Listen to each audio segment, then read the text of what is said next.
The problems of Malawians will be resolved by Malawians, though they were caused by that government when they were in power. Today, it is not an introduction of 17.5%. It is an additional 1%. I want to make that clear. Nobody is introducing 17.5%. The tax is 16.5%, and out of what was stolen within the dogs, out of what was stolen through butcheries, out of what was stolen in so many things, the donors are not going to come and bail us out. We'll bail ourselves out. You may be interested to note that our GDP growth projections are about 2%.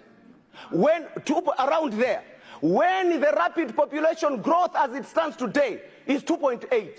What that means, Mr. First Deputy Speaker, is that every child born today, we are birthing poverty. Yes. We can't continue with that trajectory. No. Painful decisions have got to be made. Yes. And it is a government that loves its people that makes painful decisions. Yes. And I want to tell you that government is no any other than the DPP government. Yes. That is the very reason why today fertilizer by the ultra pure is being bought at 10,000 kwacha. It can't get better than what we're talking about. I therefore invite every Malawian out there to desist and refuse any political gimmick of thinking that somebody is standing with them when just yesterday it was killing them. Just yesterday Malawians were suffering the pains and they refused it completely. That not them. Should they come today and pray holier than thou? No. Let's join hands as Malawians. Refusing a tax bill on a budget is as equal as refusing a budget. Because there is no budget without these taxes in Malawi. Malawians out there. We can choose to be very good orators in this house. Orators like Mark Antony in Julius Caesar, to sugarcoat the 17.5% value-added tax. We can be scientific all we want, but it won't change anything. That the addition of 1% on 16.5 to make it 17.5 is killing Malawians. We are in this house, First Deputy Speaker, sir. We are very privileged. But think of a nurse down in the Gumba area.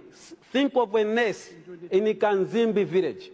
A teacher, HSA in Area 23. A teacher in Zolozolo and in Zuzu. They are not getting anything. But instead of cushioning them, we are here, First Deputy Speaker, sir, adding pens to already misery that they are going through. First Deputy Speaker, sir. First Deputy Speaker, sir. We are privileged enough as members of Parliament. We are getting salaries. On top of salaries, we are here getting fuel cards. Why can't we consider reducing our salaries for us to make savings that should be channeled to these people? Why can't we concede? Why can't we concede our fuel cards? Why can't we consider our fuel cards? We are here introducing punitive taxes. For what? We are here, First Deputy Speaker, sir. We are here, First Deputy Speaker, sir. Putting on punitive taxes on already poor people. But yet we are here crying for the fuel cards. Yes. What message are we sending? Are we not mediocre? Are we not ashamed of ourselves? Yes. Are we not greedy? Yes. Why do we complain then? Why do we complain then? When newspapers, when reporters say this is the house of greedy. Yes. Why? When we are adding 1% to already high taxes. Are we going to reduce our salaries? Yes. As a house, are we going to reduce our salaries so that we make savings? So that we make savings, First Deputy Speaker, sir. consider Are we going to accept the reduction of our salaries? You have 5 minutes, my brother. So that, we make savings. The savings that should be channeled to the economy. We have HSS. We have HSS in Chididi, in Sanje, HSS in Kalulu, HSS in Chisamba. The vulnerable poor people are suffering. We want to continue making them to suffer because of our greedy.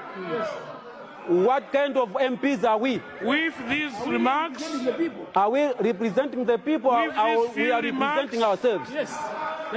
With these few remarks, First Deputy Speaker, sir, the question remains, are we representing the people or we are representing ourselves?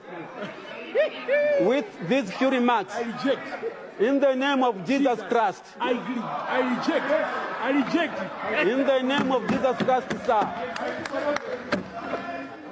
I beg Honorable Minister of Finance. Thank you.